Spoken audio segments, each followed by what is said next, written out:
तो welcome to my YouTube channel Coder Life. तो आज का हमारा टॉपिक है मेथड ओवरलोडिंग। तो method overloading is a part of polymorphism. Polymorphism क्या होता है पहले इसको भी हम देखेंगे। और पॉलीमॉर्फिज्म में दो टाइप होता है, एक मेथड ओवरलोडिंग और एक मेथड ओवरराइडिंग। तो आज का हमारा टॉपिक रहेगा मुख्य कि मेथड ओवरलोडिंग क्या होता है। तो सबसे पहले हम देखेंगे कि पॉलीमॉर्फिज्म क्या होता है। तो पॉलीमॉर्फिज्म के लिए चलिए इसका देखते हैं कुछ डिफिनेशन। तो सबसे पहले हमारा डिफिनेशन इसका है कि polymorphism is a combination of poly plus morphism which means many form. इसका मतलब ये होता है कि एक काम को करने का मल्टीपल तरीका होना चाहिए, इसी को बोलते हैं पॉलीमॉर्फिज्म। दूसरा दूसरा में क्या, when one task is perform by a different way as known as polymorphism. मतलब इसका जो हम अभी आप लोग को समझाए वही इसका नीटू यहाँ लिखा हुआ डेफिनेशन में। तो आप इसको थ्योरेटिकल पढ़ भी सकते हैं। अब इसका हम आगे देखते हैं। तो इसमें है टाइप्स ऑफ पॉलीमॉर्फिज्म। तो ये हमारे दो टाइप का होता है, पहला मेथड ओवरलोडिंग और दूसरा मेथड ओवरराइडिंग। तो आज का हमारा टॉपिक में बात करेंगे मेथड ओवरलोडिंग क्या होता है। तो चलिए मेथड ओवरलोडिंग का कुछ थ्योरेटिकल भी देख लेते हैं।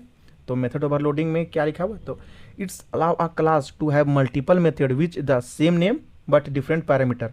इसका मतलब ये होता है कि एक क्लास के अंदर सेम नेम के मल्टीपल क्लास फंक्शन हो सकते हैं बट उसमें डिफरेंट पैरामीटर के साथ।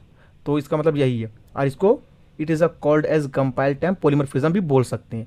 मतलब जब हम कंपाइल करेंगे उसी टाइम का इसको पॉलीमॉर्फिज्म बोल सकते हैं। तो चलिए इसके लिए हम कुछ देखते हैं इसका एग्जांपल। तो सबसे पहले हम ओपन करेंगे अपना कोड एडिटर, करेंगे ओपन। तो सबसे पहले हम अपना वी एस कोड खोल लेंगे। ये मेरा वी एस कोड है। यहाँ पे मेरा एक क्लास बना हुआ है, लिख देंगे क्लास, नया बना देंगे method over loading example dot जावा। ठीक है, यहाँ पे एक्स हो जाएगा एग्जाम्पल डॉट जावा। अब ये मेरा हो गया मेन क्लास। इसके अंदर एक मेन फंक्शन ले लेंगे क्योंकि कोई प्रोग्राम को रन करने के लिए मेन मेथड होना कंपलसरी है। अब हम एक ले लेंगे क्लास, अलग से क्लास स्टूडेंट नाम के, सपोज हम ले लीजिए क्लास। इसके अंदर हम एक फंक्शन मान लेंगे, सपोज मान लीजिए इंट ऐड का ले लेंगे। ये हमारा क्या करेगा, रिटर्न कर देगा। रिटर्न करेगा, क्या करेगा, ए को रिटर्न करेगा। इसमें हम एक वैल्यू ले लेते हैं इंट ए हो गया, इसको रिटर्न कर दिया। अब दूसरा हम क्या करेंगे, एक और ले लेते हैं इंट ए। देखिए यहाँ पे फंक्शन नेम सेम है बट यहाँ पे पैरामीटर हम यहाँ ए और यहाँ पे एक और ले लेते हैं इंट बी। दो ले लिए।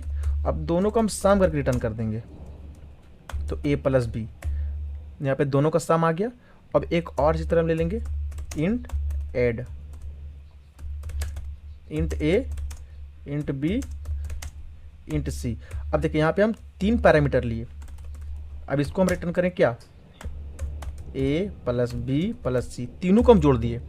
यहाँ पे क्या है कि मेरा फंक्शन नेम सेम है एड, बट यहाँ पे एक पैरामीटर, यहाँ पे दो पैरामीटर, यहाँ पे तीन पैरामीटर।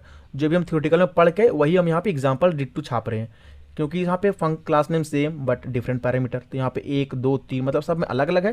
तो इसको हम यूज कैसे करेंगे, देखिए इसको एक बार हम पहले ऑब्जेक्ट बनाते हैं क्लास का। तो क्लास का ऑब्जेक्ट के लिए हम क्या बनाएंगे, मेरा क्लास कौन सा है, स्टूडेंट का STU मान लीजिए, बना दिया ऑब्जेक्ट न्यू स्टूडेंट। ये मेरा क्लास का बन गया ऑब्जेक्ट। अब हम कॉल करेंगे stu डॉट ऐड में क्या, सपोज मान लीजिए हम 30 डाल दिए बट ये मेरा रिटर्न कर रहा है। तो यहाँ पे लिख देंगे इंटीजर आएगा, इंट रिजल्ट मान लीजिए, रिजल्ट कर देते हैं। अब रिजल्ट को हम प्रिंट करवा देंगे। तो इसमें मेरा सबसे पहले स्टूडेंट का बनाए ऑब्जेक्ट और स्टूडेंट के ऑब्जेक्ट से इसको हम कॉल कर दिए stu डॉट ऐड और उसमें ए डाल दिए 30। तो सबसे पहले मेरा सिंगल पैरामीटर कौन सा ले रहा है, देखना पड़ेगा यहाँ पे सिंगल कौन ले रहा है, ये। तो ये रिटर्न करके मेरा 30 और 30 मेरा किस में स्टोर कर दिया, रिजल्ट 1 में। रिजल्ट को हम प्रिंट करवाए। इसको रन करके देखते हैं एक बार क्या आउटपुट आ रहा है। आउटपुट आने के बाद देखिए 30 आ गया, मतलब ये मेरा पहला रन कर गया। अब हमें इसी तरह एक और इसी को हम करेंगे, यहाँ पे इसी को हम रिजल्ट 2 कर देंगे और यहाँ पे 30 और एक तो और डाल देंगे 90 डाल देंगे। तो अब मेरा क्या होगा, ये दोनों का सम करके हमको दिखाएगा। अब इसको प्रिंट करेंगे तो यहाँ पे 30 और 90 कितना 120। ये सबसे पहले कॉल मेरा कहाँ जाएगा, ये सबसे पहले मेरा कॉल यहाँ जाएगा। देखिएगा दो पैरामीटर कौन ले रहा है, तो ये ले रहा है पैरामीटर 2 ए बी। अब दोनों को सम करके दिखाएगा। अब दोनों को सम करके दिखाएगा तो यहाँ पे मेरे रिजल्ट 2 को प्रिंट किए, तो रिजल्ट 2 में क्या आएगा 90 और 30 120। एक बार रन करके देखते हैं क्या आता है। देखिए 30 आ गया तो फर्स्ट कॉल, ये सेकेंड कॉल 120। अब तीसरा कॉल भी मार के देखते हैं एक बार क्या होता है। तीसरा में 3 पैरामीटर पास करना है। सपोज इसमें मान लीजिए कि 20 डाल दिए, इसमें 30, इसमें हो गया मेरा 30 और इसमें मान लीजिए 40। अब तीनों के जोड़ देंगे कितना है, यहाँ पे हम रिजल्ट 3 कर देंगे, स्टोर करा देंगे रिजल्ट 3 में, और रिजल्ट 3 को भी करा देंगे प्रिंट। तो यहाँ पे मेरा कितना आना चाहिए 40 20 60 और 30 19 प्रिंट होना चाहिए। तो देखते हैं क्या आता है आउटपुट, देखते हैं।